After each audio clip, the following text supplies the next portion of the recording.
নমস্কার, সবাইকে জানাচ্ছি ওয়েলকাম।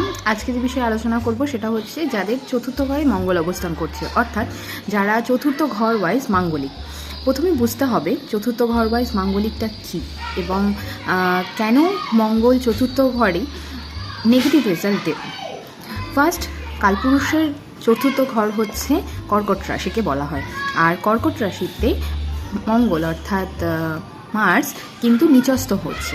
যতই চন্দ্র এবং মঙ্গল বন্ধু প্ল্যানেট হোক না কেন, চন্দ্রের ঘরে কিন্তু মঙ্গল নিচস্থ হয়। সেই কারণে মঙ্গলের যে কারকতা সেটা কিন্তু অনেকটা হ্রাস পায়। তো যারা চতুর্থ ঘর ওয়াইজ মাঙ্গলিক তারা কী ধরনের রেজাল্ট পেতে পারেন, চলো। যারা চতুর্থ ঘর ওয়াইজ মাঙ্গলিক, অনেক ক্ষেত্রে কিন্তু দেখা যায় যেহেতু চতুর্থ ঘরে এদের মঙ্গলের অবস্থান আছে, সেই কারণে এদের কিন্তু মায়ের সাথে মতের বনিবনা ঠিকঠাক হয় না, মায়ের সাথে নানান রকম প্রবলেম এসে থাকে। এছাড়াও মাতৃসুখের জায়গাটা কিন্তু অনেকটা কম হয়।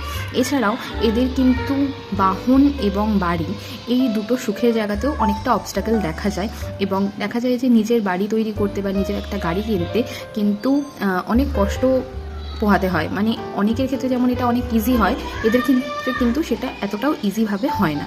এছাড়াও অনেক সময় দেখা যায় এরা কিন্তু ট্রান্সপোর্ট রিলেটেড জিনিস কেনার পরে বা বাহন কেনার পরে এদের কিন্তু নানা রকম অ্যাক্সিডেন্ট রিলেটেড প্রবলেম ফেস করতে হয়ে থাকে।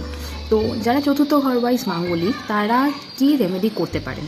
ফার্স্ট, যারা চতুর্থ ঘর ওয়াইজ মাঙ্গলিক তারা কিন্তু একটা রূপোর কৌটোর মধ্যে মধু ভরে বাড়ির নর্থ ইস্টে অর্থাৎ উত্তর পূর্ব কোণে রাখবেন, এবং একটা ছোট মাটির কলসি, মানে ছোট মাটির ঘর যেটাকে বলা হয়, ঘট এবং একটা সরা কিনে নেবেন, তার মধ্যে পুরোপুরি মধু ভরবেন, এবং মধু ভরার পর সেটাকে যে কোনো মঙ্গলবার বাড়ির বাইরে যে কোনো জায়গায় পুঁতে দেবেন। অবশ্যই মনে রাখবেন এই রেমেডিটা কিন্তু মঙ্গলবার করবেন, এবং বাড়ির বাইরে কিন্তু মাটির ঘরটাকে পুঁতে দেবেন।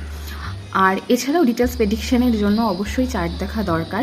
এত বড় জিনিস তো এত ছোট বা শর্ট ভিডিওতে দেওয়া যায় না। তো দেখা হচ্ছে নতুন পার্টে। ততক্ষণ পর্যন্ত সবাই ভালো থাকবেন, সুস্থ থাকবেন, অ্যান্ড অবশ্যই যারা মাঙ্গলিক তারা কিন্তু হনুমান চল্লিশা পাঠ করতে ভুলবেন না।